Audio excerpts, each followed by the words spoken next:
নমস্কার, আপনারা দেখছেন হাই নিউজ। আমি শ্রীপর্ণা রয়েছে আপনাদের সঙ্গে। শুরু করছি আজকের নিউজ টুডে। আর শুরুতেই দেখে নেব আজকের হেডলাইন। গ্রুপ সি এবং গ্রুপ ডি দাগি শিক্ষাকর্মীদের সম্পূর্ণ তালিকা প্রকাশ করল এসএসসি। মোট ৩,৫১২ জন রয়েছেন এই তালিকায়। দল থেকে সাসপেন্ড হবার পরও নিজের কাজে অনড়। এদিকে ভোটের আগে বারবার কবিরের দল বদল। হুমায়ুনের দ্বিচারিতায় তিতিবিরক্ত মুর্শিদাবাদ। রেকর্ড থাকলে বার্থ সার্টিফিকেটের ডুপ্লিকেট দিতে বাধ্য পৌরসভা। সাংবাদিক বৈঠক করে জানিয়ে দিলেন পুরমন্ত্রী ফিরহাদ হাকিম। বহুতলের ছাদ নয়, এবার ভূগর্ভে রেন ওয়াটার হারভেস্টিং এর সিদ্ধান্ত কলকাতা পৌরসভার। শহরের ১৪৪টি ওয়ার্ডের প্রায় ৯০টি এলাকাকে চিহ্নিত করা হয়েছে।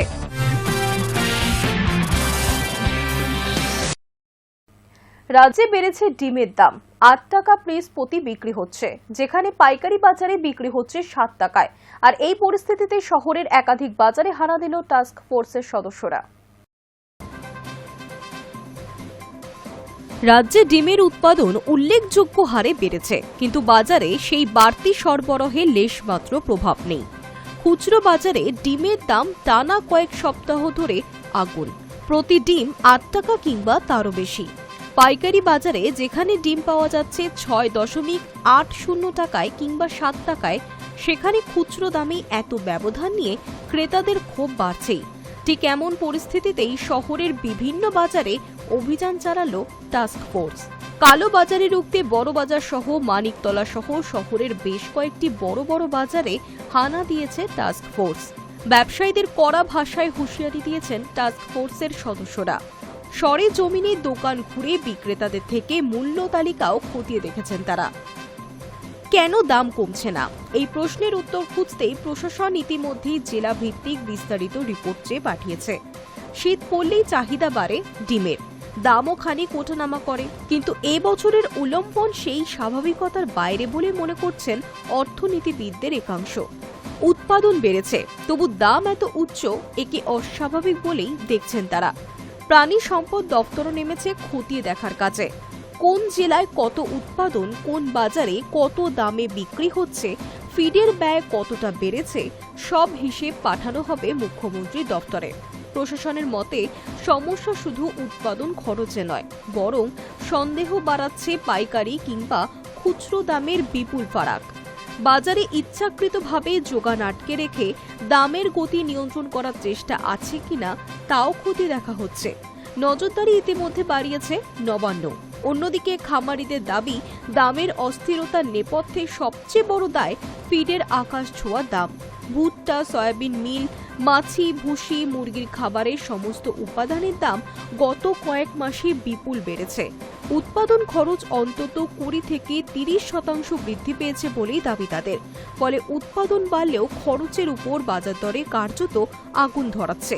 চাহিদার মরশুম, বাড়তি উৎপাদন, তবু অদমনীয় দাম। ডিমের বাজারে এই অস্বাভাবিকতা কাটাতে কতটা সফল হয় প্রশাসনের কড়া নজরদারি, এখন সেদিকেই তাকিয়ে রাজ্যবাসী। High news network.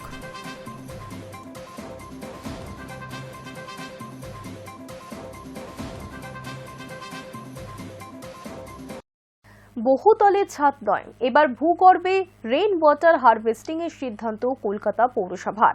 শহরের ১৪৪টি ওয়ার্ডের প্রায় ৯০টি এলাকাকে চিহ্নিত করা হয়েছে, যেখানে বর্ষার সময় জল ভেসে যায়। পাম্প চালিয়ে জল সরাতে হয়, সেই সমস্ত জায়গায় রেন ওয়াটার হারভেস্টিং হবে। এতদিন বহুতলের ছাদে রেন ওয়াটার হারভেস্টিং হয়েছে, এবার হবে ভূগর্ভে। অভিনব পদক্ষেপ নিচ্ছে কলকাতা পুরসভা কেএমসি। শহরের ১৪৪টি ওয়ার্ডের প্রায় ৯০টি এলাকাকে চিহ্নিত করা হয়েছে, যেখানে বর্ষার সময় জলে ভেসে যায়। পাম্প চালিয়ে জল সরাতে হয়, সেই সব জায়গায় রেন ওয়াটার হারভেস্টিং হবে। পুর নিকাশি বিভাগ ইতিমধ্যে সমীক্ষা সম্পন্ন করেছে বলে খবর। কলকাতা পুরসভার সূত্রে খবর, পূর্ব ভারতের মধ্য কলকাতা পুরসভায় প্রথম এই প্রকল্প হাতে নিয়েছে। মাটির ১০ মিটার নিচে পৃথক দুটি চেম্বারে বর্ষার জল জমিয়ে পরিশ্রুত করে পরে তা আবারও প্রকৃতিতেই ফিরে যাবে। ফলে দুভাবে লাভবান হবে কলকাতা। প্রথমত, নিচু এলাকায় বর্ষার জল কিছুটা হলেও সামাল দেওয়া যাবে। দ্বিতীয়ত এবং অত্যন্ত গুরুত্বপূর্ণ বিষয় হল, যুগের পর যুগ ধরে কলকাতার বিস্তীর্ণ এলাকায় ডিপ টিউবওয়েলে জল তোলা হতো। এখনো সংলগ্ন এলাকার কয়েকটি ওয়াটার পাম্পের জলের উপর নির্ভর করে, ফলে মাটির ভূগর্ভস্থ জলস্তর কমতে শুরু করেছে। এমনকি আর্সেনিকের প্রকোপ নিয়েও বিভিন্ন সময় উদ্বেগ প্রকাশ করেছেন বিশেষজ্ঞরা। রেন ওয়াটার হারভেস্টিং এর ফলে বৃষ্টির জল মাটিতে মিশলে সেই সমস্যার অনেকটাই সুরাহা হবে, জলস্তর ক্রমশ বাড়বে। এক পুরকর্তার কথায়, মাটির উপরে একটি খোলা পাইপ থাকবে, সেই পাইপ দিয়ে বর্ষার জল মাটির অন্তত 10 মিটার নিচে 7 ফুট লম্বা ও 4.5 ফুট চওড়া চেম্বারে জমা হবে। অপরিশ্রুত জল থিতিয়ে গেলে পাশে মাইক্রো চেম্বারে পাঠানো হবে। দ্বিতীয় দফায় পরিশ্রুত হওয়ার পর সেই জল মাটিতেই মিশে যাবে। উত্তর কলকাতার বাগবাজার বা আমহা স্ট্রিট বা দক্ষিণ কলকাতার বালিগঞ্জ ফাঁড়ি, চেতলা, কালীঘাট, জাজেস কোর্ট রোড সহ গার্ডেন রিচ জল উৎপাদন এবং সরবরাহ কেন্দ্রের মধ্যেই এই প্রকল্প করার জন্য জায়গা চিহ্নিত করার কাজ হয়েছে। পুরসভা সূত্রে খবর, কাজ সুষ্ঠুভাবে করার জন্য সংশ্লিষ্ট বড় চেয়ারম্যানের সঙ্গে আলোচনা করেই কাজ হবে। কারণ কোন এলাকায় জল জমে তা ভালো করে বলতে পারবেন বড় চেয়ারম্যান। বস্তুত বৃষ্টির জল পরিশ্রুত করে মাটিতে ফিরিয়ে দেওয়ার এই প্রকল্পকে ঘিরে রীতিমতো উৎসাহিত পুর আধিকারিকরা। কারণ প্রকল্প সফল হলে রাজ্যের অন্য পুরসভাতেও এইভাবে বৃষ্টির জলকে মাটিতে ফিরিয়ে দেওয়ার কাজ শুরু হবে। Hi news network.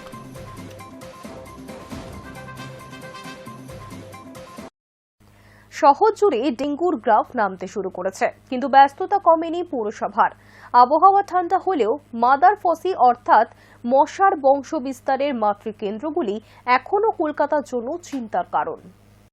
শহরে ডেঙ্গুর গ্রাফ নামতে শুরু করেছে ঠিকই, কিন্তু শীতের সকালে কলকাতা পৌরসভার ব্যস্ততা একটুও কমেনি। কারণ আবহাওয়া ঠান্ডা হলেও মাদার ফসি অর্থাৎ মশার বংশ বিস্তারের মাতৃকেন্দ্রগুলি এখনও কলকাতার জন্য বড় চিন্তার কারণ। আগামী 3 মাস জুড়ে এই গোপন লার্ভার আশ্রয়স্থলগুলিকেই নজরদারির মূল লক্ষ্য হিসেবে ধরেছে পৌরসভা। গত সপ্তাহে শহরে ডেঙ্গুর আক্রান্তের সংখ্যা 122-এ নেমেছে। সংক্রমণ আগের থেকে কমেছে, এটা পৌরসভার কাছে সুখবর। তবুও স্বাস্থ্যকর্তাদের আশঙ্কা, সামান্য অবহেলায় শীতের মধ্যেও লুকিয়ে থাকা এডিস মশা আবারও সক্রিয় হয়ে উঠতে পারে।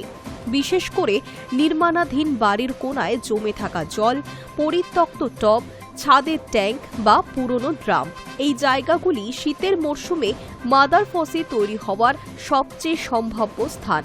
পৌরসভার পতঙ্গবিদের ভাষায় শীত মানেই এডিস নিস্তেজ, এ ধারণা কিন্তু ভুল। জল জমে থাকলে মশার ডিম 3 থেকে 6 মাস পর্যন্ত টিকে যেতে পারে। তাই এখনই সতর্ক না হলে বসন্তে আবারও হানা দিতে পারে ডেঙ্গু। এই কারণেই শহর জুড়ে বাড়ানো হয়েছে নজরদারি। পৌরসভার টিম নিয়মিত জল অপসারণ, লার্ভা ধ্বংস, নির্মাণস্থল পরিদর্শন এবং ওয়ার্ড ভিত্তিক সচেতনতা অভিযান চালাচ্ছে।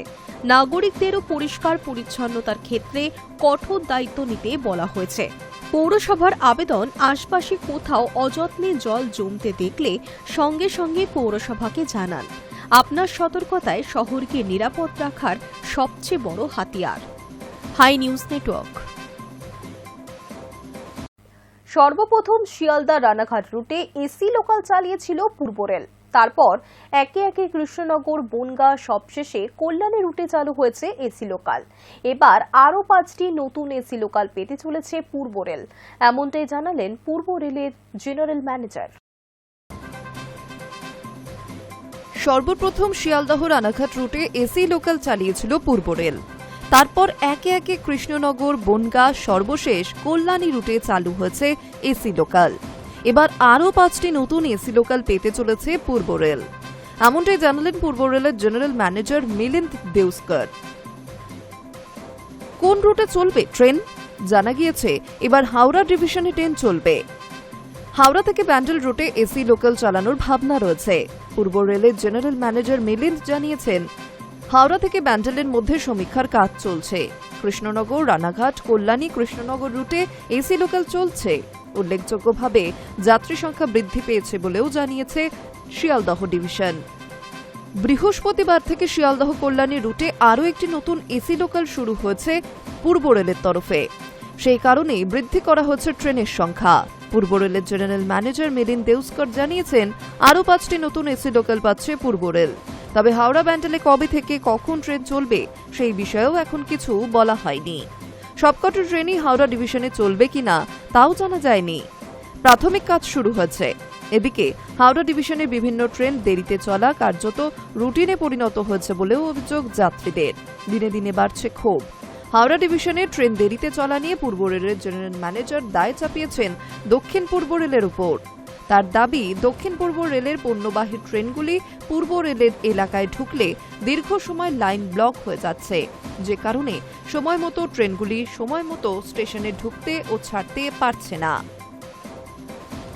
এছাড়াও তিনি জানিয়েছেন, হাওড়া ডিভিশনে লোকাল ট্রেনের জন্য নির্দিষ্ট ট্র্যাক নেই। লিলুয়া থেকে হাওড়ার মধ্যে সেই ডেডিকেটেড অংশ তৈরির চেষ্টা চলছে। তা তৈরি করা হলে সমস্যার কিছুটা সমাধান হবে বলে আশাবাদী তিনি। Hi news network.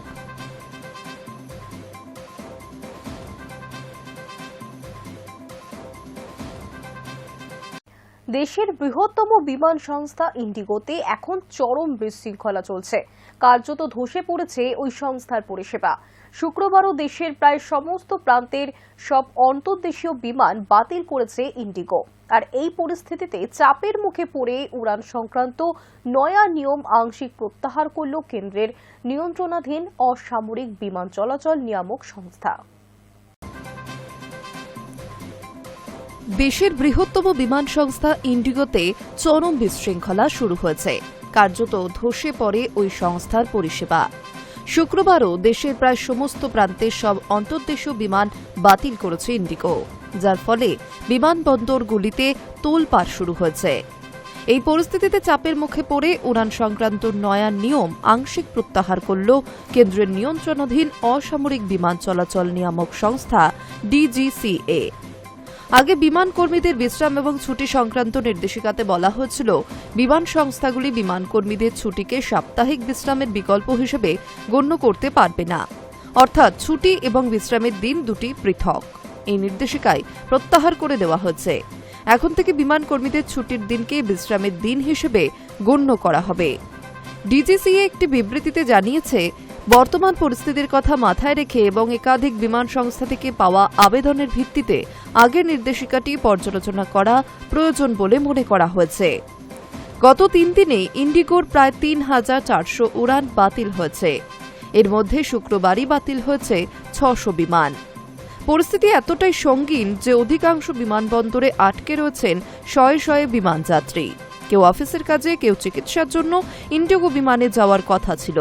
হঠাৎ করেই বিমান বাতিল হওয়ার কারণে গন্তব্যে পৌঁছাতে পারেনি বহু যাত্রী। বুধবার থেকে এখনো পর্যন্ত কলকাতা বিমানবন্দর থেকে যাওয়া আসার ক্ষেত্রে শিডিউলে থাকা 468টি বিমানের মধ্যে বাতিল হয়েছে 92টি বিমান। দেরিতে ওঠানামা করছে 320টি বিমান। দ্রুত পরিস্থিতির উন্নতি হবে এমন কোনো আশ্বাসও দিতে পারছে না বিমান সংস্থা। ইন্ডিগো জানিয়েছে, আপাতত আটকে পড়া যাত্রীদের সাহায্য করার চেষ্টা হচ্ছে। এসবের মধ্যে আবার আগামী দিনে আরও বিমান বাতিল হতে পারে বলেও শোনা যাচ্ছে। পরিস্থিতি নিয়ন্ত্রণে জরুরি বৈঠক করেছেন অসামরিক বিমান পরিবহন মন্ত্রী রামমোহন নাইডু। ডিজিসিএ এয়ারপোর্ট আধিকারিক এবং বিমান সংস্থার কর্মীদের সঙ্গে জরুরি বৈঠক করেছেন তিনি, কিন্তু তাতেও সমাধান সূত্র বেরোয়নি। High news network.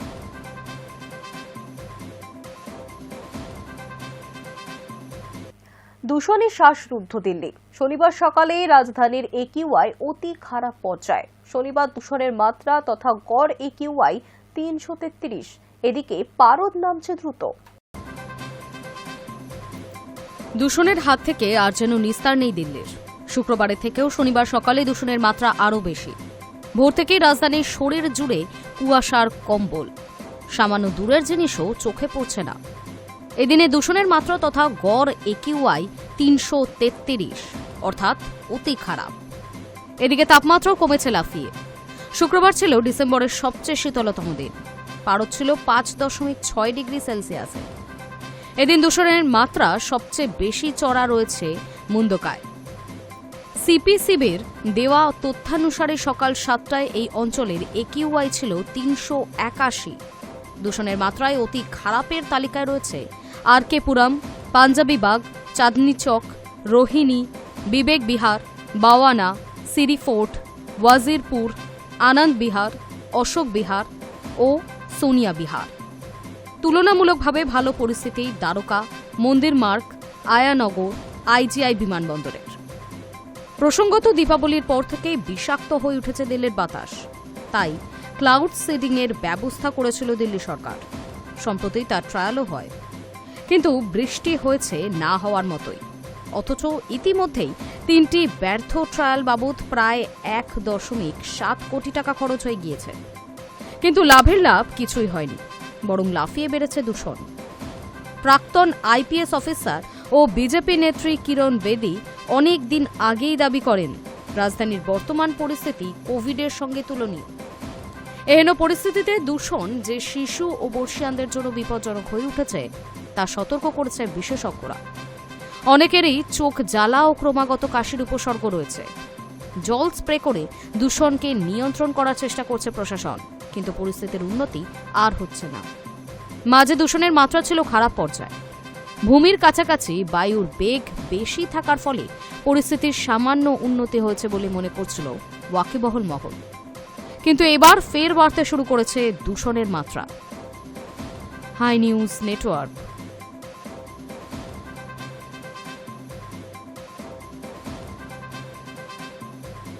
ইউনেস্কো সাংস্কৃতিক ঐতিহ্যে তকমা পেতে চলেছে দেওয়ালি।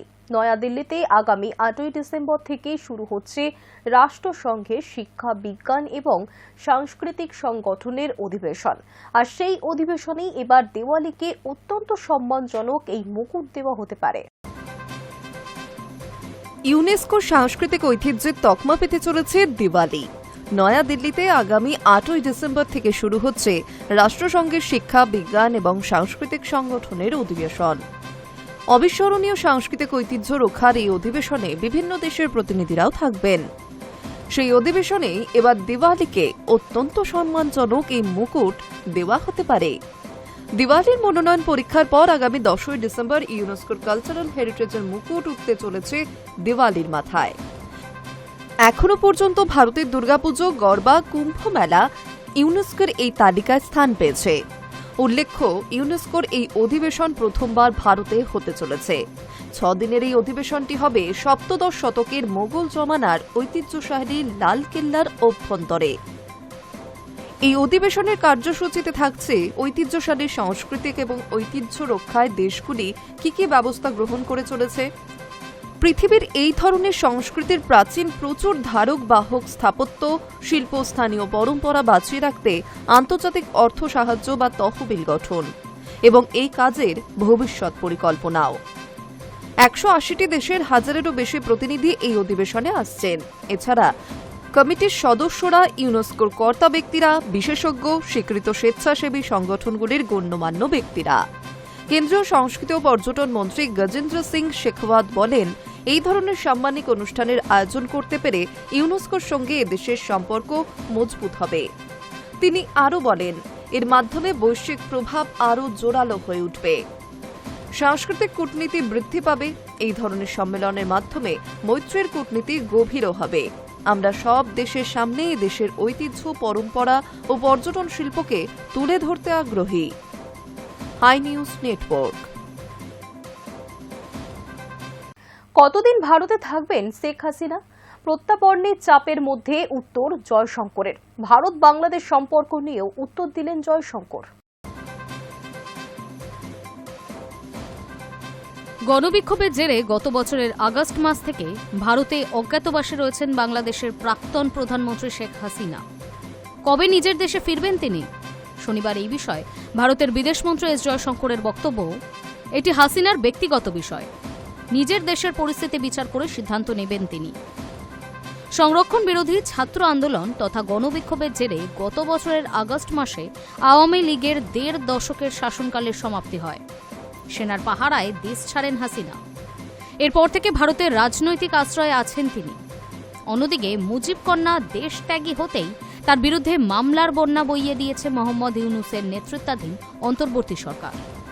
ইতিমধ্যে গণহত্যার মামলায় বাংলাদেশের আন্তর্জাতিক ট্রাইব্যুনাল আদালত ক্ষমতাচ্যুত শেখ হাসিনার ফাঁসির আদেশ দিয়েছে। তার যাবতীয় সম্পত্তি রোগ করে তা দিয়েই নিহতদের পরিবার এবং আহতদের ক্ষতিপূরণের নির্দেশ দেওয়া হয়েছে।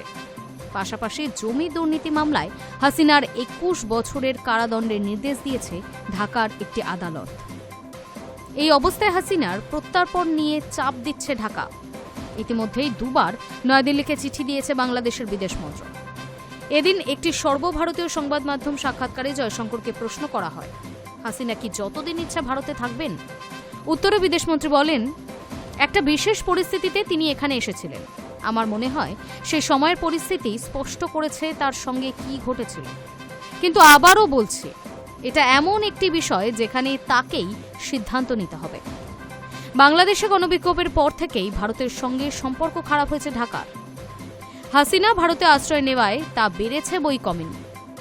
এই অবস্থায় দুই দেশের সম্পর্ক নিয়ে জয়শঙ্কর বলেন, আমরা শুনেছি যে বাংলাদেশের মানুষ, বিশেষ করে যারা এখন ক্ষমতায় আছেন, তাদের বিগত নির্বাচন পরিচালনা নিয়ে সংশয় ছিল। নির্বাচনটাই যদি ইস্যু হয় তবে সবার আগে সেখানে সুষ্ঠু এবং অবাধ নির্বাচন হোক। ভারতের বিদেশমন্ত্রীর বক্তব্য, প্রতিবেশী দেশে গণতন্ত্র প্রতিষ্ঠিত হোক। তিনি বলেন, আমরা বাংলাদেশের মঙ্গল কামনা করি। একটি গণতান্ত্রিক দেশ হিসেবে আমরা মনে করি যে কোনো গণতান্ত্রিক দেশ গণতান্ত্রিক প্রক্রিয়ার মাধ্যমে জনগণের ইচ্ছা পূরণ করুক। Hi news Network.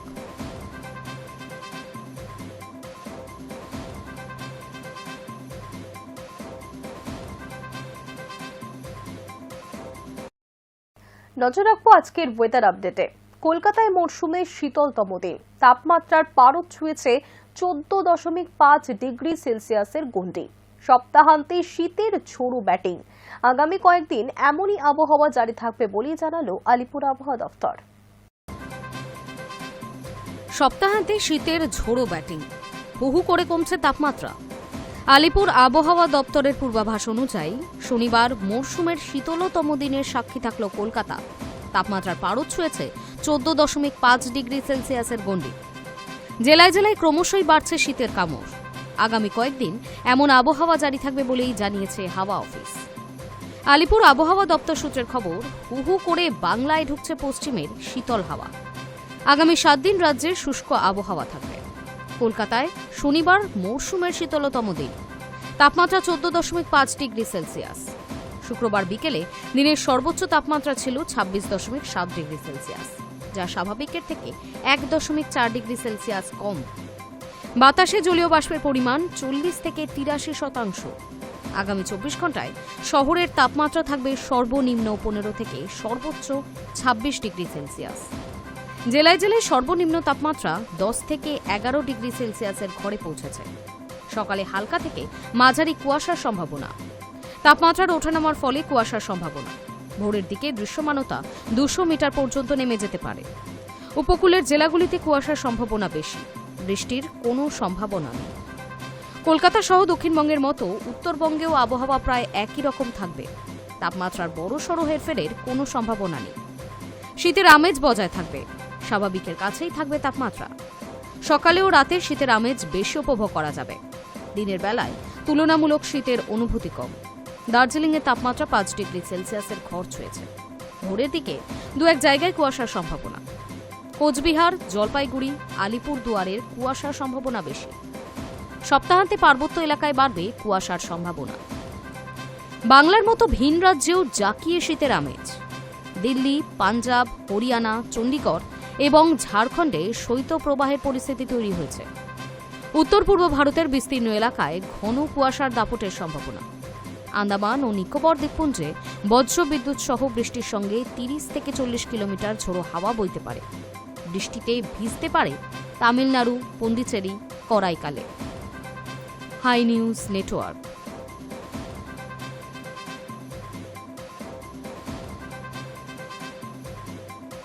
News today এখনকার মতো এই পর্যন্তই। দেখতে থাকুন হাই নিউজ নির্ভীক নিরপেক্ষ।